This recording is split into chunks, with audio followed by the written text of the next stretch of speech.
Reading through the Bible in a year, November 14th. 1 Chronicles, chapters 3 through 4. Hebrews chapter 9, Amos 3, and Psalms 146 and 147. Now these were the sons of David, who were born to him in Hebron. The firstborn was Amnon, by Ahinoam the Jezreelitess. The second was Daniel, by Abigail the Carmelitess. The third was Absalom, the son of Maacah, the daughter of Talmai, king of Geshur. The fourth was Adonijah, the son of Haggith. The fifth was Shephatiah by Abital. The sixth was Ithream, by his wife Eglah. 6 were born to him in Hebron, and there he reigned 7 years and 6 months. And in Jerusalem he reigned 33 years. These were born to him in Jerusalem: Shemaiah, Shobab, Nathan, and Solomon, 4, by Bathshua, the daughter of Amiel. And that's Bathsheba also. And Ibhar, Elishama, Eliphet, Noga, Nepheg, and Japhia, Elishama, Eliada, and Ephlet, 9. All these were sons of David, beside the sons of the concubines, and Tamar was their sister. Now, Solomon's son was Rehoboam. Abijah was his son, and his son, Jehoshaphat, his son, Joram, his son, Ahaziah, his son, Joash, his son, Amaziah, his son, Azariah, his son, Jotham, his son, Ahaz, his son, Hezekiah, good king Hezekiah, his son, Manasseh, horrific king Manasseh, his son, Ammon, his son, Josiah, good king Josiah, his son. The sons of Josiah were Johanan the firstborn, the second was Jehoiakim, the third Zedekiah, the fourth Shallum. The sons of Jehoiakim were Jeconiah his son, Zedekiah his son. The sons of Jeconiah the prisoner were Shealtiel his son, Malchiram, Pedaiah, Shenazar, Jechemiah, Hoshama, and Nedabiah. The sons of Pedaiah were Zerubbabel and Shimei. And the sons of Zerubbabel were Meshullam and Hananiah. Hananiah. And Shelemith was their sister. And Hashubah, Ohel, Berechiah, Hasadiah, and Jushab-Hesed. Jushab-Hesed, 5. The sons of Hananiah were Pelatiah and Jeshiah. The sons of Rephaiah, the sons of Arnan, the sons of Obadiah, the sons of Shechaniah. The sons of Shechaniah were Shemaiah, and the sons of Shemaiah, Hattush, Igal, Bariah, Neriah, and Shaphat, 6. The sons of Neriah were Elonai,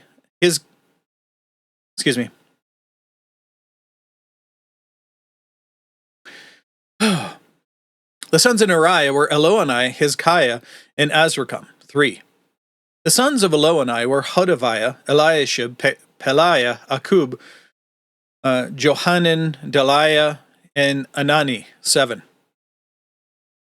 The sons of Judah were Perez, Hezron, Carmi, Hur, and Shobal. Rai, the son of Shobal, became the father of Jahath, and Jahath became the father of Ahumai and Lahad. These were the families of the Zorathites. These were the sons of Etam. Making sure I didn't miss anything here. Jezreel, Ishma, and Idbash. And the name of their sister was Hazalalponi. Penuel was the father of Gedor, and Ezer the father of Husha. These were the sons of Hur, the firstborn of Ephrathah, the father of Bethlehem. Ashur, the father of Tekoa, had 2 wives, Helah and Naarah. Naarah bore him Ahuzam, Hefer, Temeni, and Haashtari. These were the sons of Naarah. The sons of Helah were Zereth, Izhar, and Ethnan. Koz became the father of Anub and Zobeba, and the families of Arhol, the son of Harum.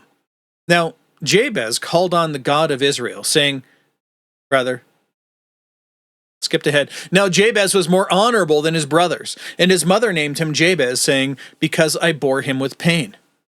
Then Jabez called on the God of Israel, saying, "Oh, that you might bless me indeed, and enlarge my border, and that your hand might be with me, and that you would keep me from harm, that it may not pain me." And God brought about what he asked. As a brief aside here, there have been a lot of really kind of dumb things that people have built ministries on. This is one of those things.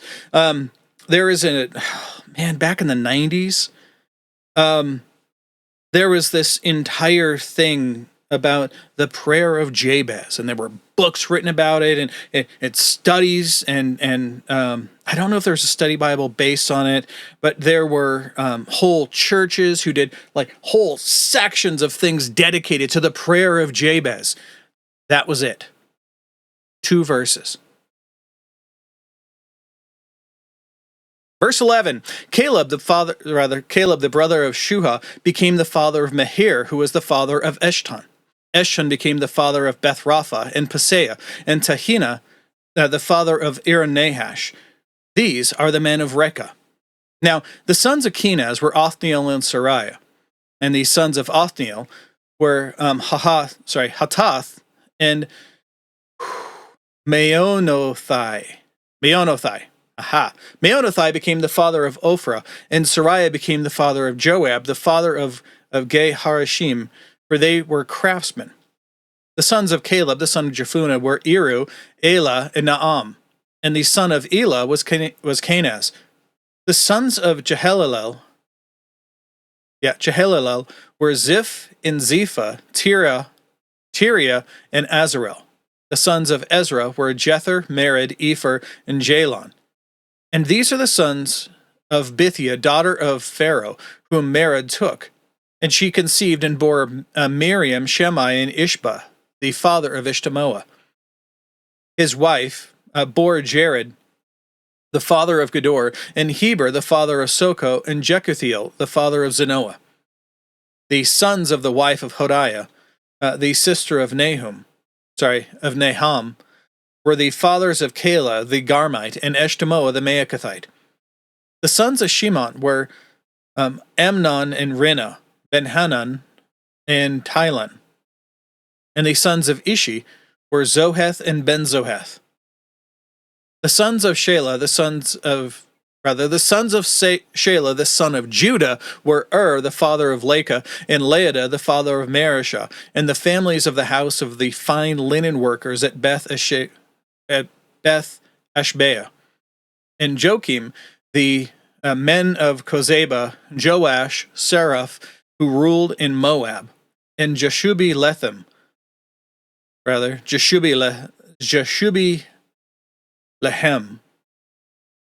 And the records are ancient. These names are so hard, man. All right, verse 23. These were the potters and the inhabitants of Netaim and Gedera, and they lived there with the king for his work. The sons of Simeon were Nemuel and Jamin, Jerib, Zerah, Shaul, Shalom his son, Mibsam his son, Mishma his son. The sons of Mishma were Hamuel, his son, Zakur his son, and Shimei his son. Now Shimei, pronunciation's weird, had 16 sons and 6 daughters. But his brothers did not have many sons, nor did all their family multiply like the sons of Judah. They lived at Beersheba, Moladon, Hazar Shul, at Bilhah, Ezem, Tolad, Bethuel, Hormah, Ziklag, Beth Markaboth, Hazar Susim, Beth Biri, and Sha'araim. These were their cities until the reign of David. Their villages were Etam, Ain, Rimmon, Token, and Ashan, 5 cities, and all their villages that were around these cities as far as Baal. These were their settlements, and they have their genealogy. Meshobab and Jemelech and Josiah the son of Amaziah and Joel and Jehu the son of Joshabiah, the son of Sariah the son of Aziel, and Elonai, Jacobah, Jeshohiah, Azariah, Adiel, Jesimiel, and Benaiah, Ziza the son of Shiphi, the son of Alon the son of Jediah, the son of Shimri, the son of Shemaiah. These, who came into the record by name, were leaders of their families, and their fathers' houses increased greatly. They went to the entrance of Gedor, even to the east side of the valley, to seek pasture for their flocks. They found rich and good pasture, and the land was broad and quiet and peaceful, for those who lived there formerly were Hamites. And these, recorded by name, came in the days of Hezekiah king of Judah, and struck down their tents, and the Meunites who were found there, and devoted them to destruction to this day, and lived in their place, because there was pasture there for the flocks. From them, the sons of Simeon, 500 men went to Mount Seir, with Pelatiah, Neariah, Rephaiah, and Uziel, the sons of Ishi, as their chiefs. They struck down the remnant of the Amalekites who escaped, and have lived there to this day. Move on to Hebrews chapter 9.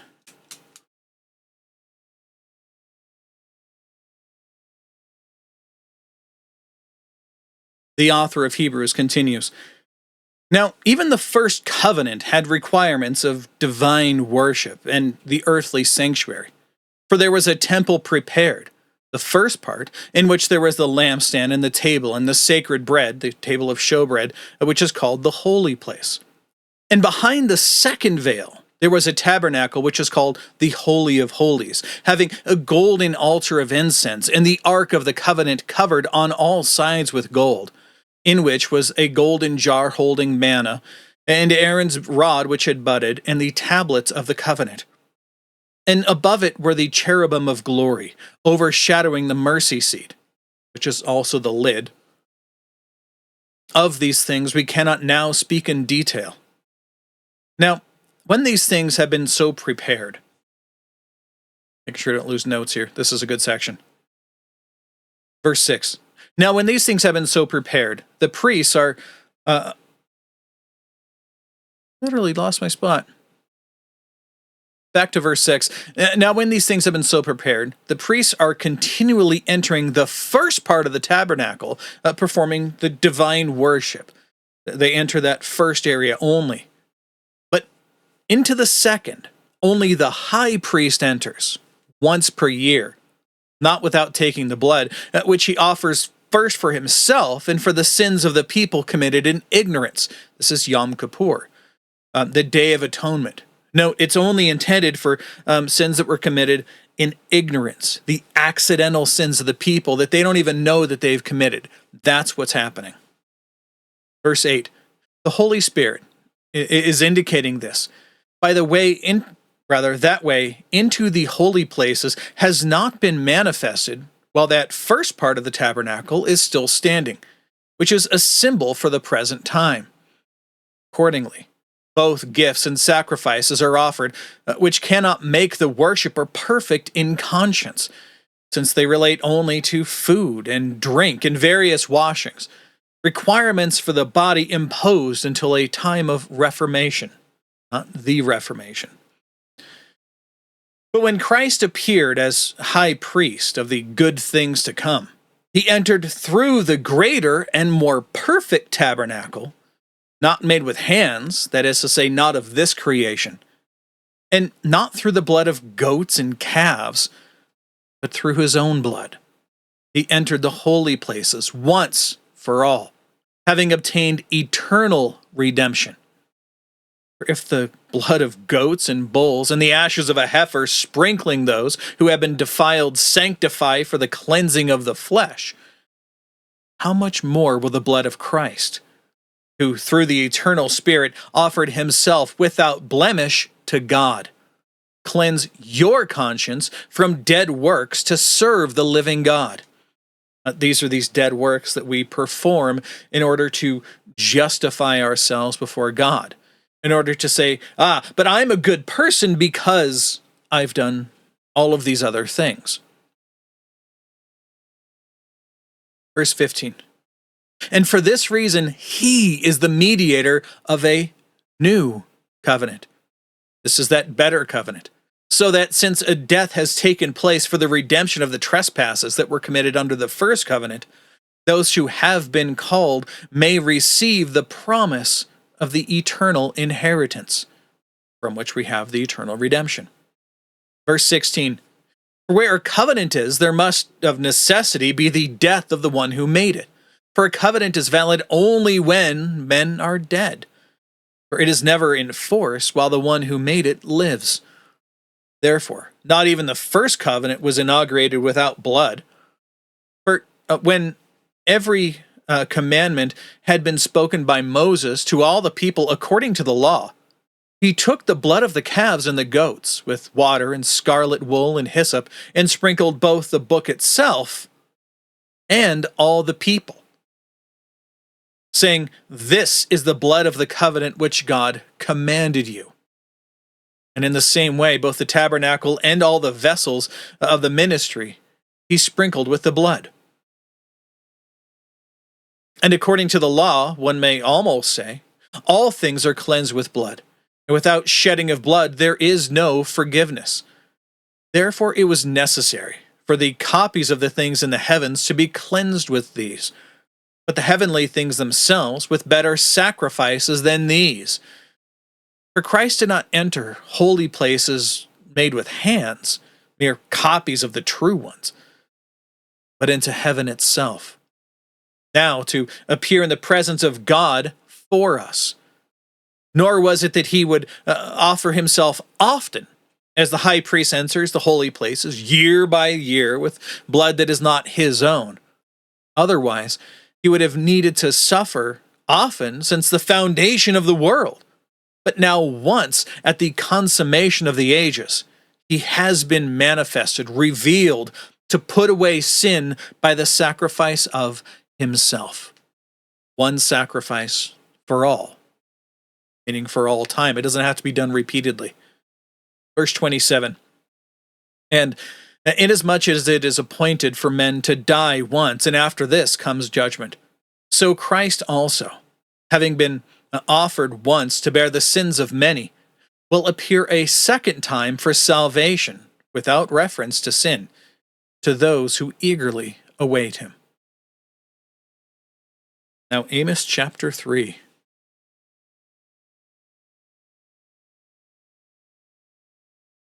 Hear this word which Yahweh has spoken against you, sons of Israel, against the entire family which he brought up from the land of Egypt, saying, you only have I known among all the families of the earth.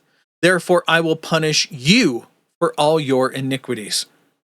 Do two men walk together unless they have made an appointment? Does a lion roar in the forest when it has no prey?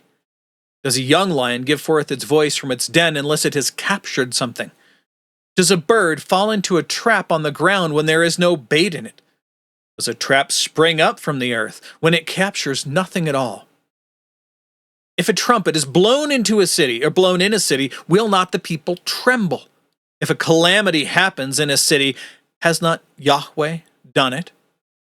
Surely Lord Yahweh does nothing unless he reveals his secret counsel to his slaves, the prophets. A lion has roared. Who will not fear? Lord Yahweh has spoken. Who can but prophesy? Make it heard on the citadels in Ashdod, and in the citadels of the land of Egypt, and say, gather yourselves on the mountains of Samaria, and see the great confusions within her, and the oppressions in her midst. They do not know how to do what is right, declares Yahweh. These who hoard up violence and devastation in their citadels. Therefore, thus says Lord Yahweh, an adversary, even one surrounding the land, will pull down your strength from you, and your citadels will be plundered, thus says Yahweh. Just as the shepherd delivers from the lion's mouth a couple of legs or a piece of an ear, so will the sons of Israel inhabiting Samaria be delivered, with the corner of a bed and the cover of a couch. Hear and testify against the house of Jacob. Declare, Lord Yahweh, the God of hosts. For on the day that I punish Israel's transgressions, I will also punish the altars of Bethel. The horns of the altar I will cut in pieces, and they will fall to the ground. I will also strike the winter house together with the summer house. The houses of ivory will also perish, and the great houses will come to an end, declares Yahweh. That's all the notes to here. Let's conclude with Psalms 146 through 147.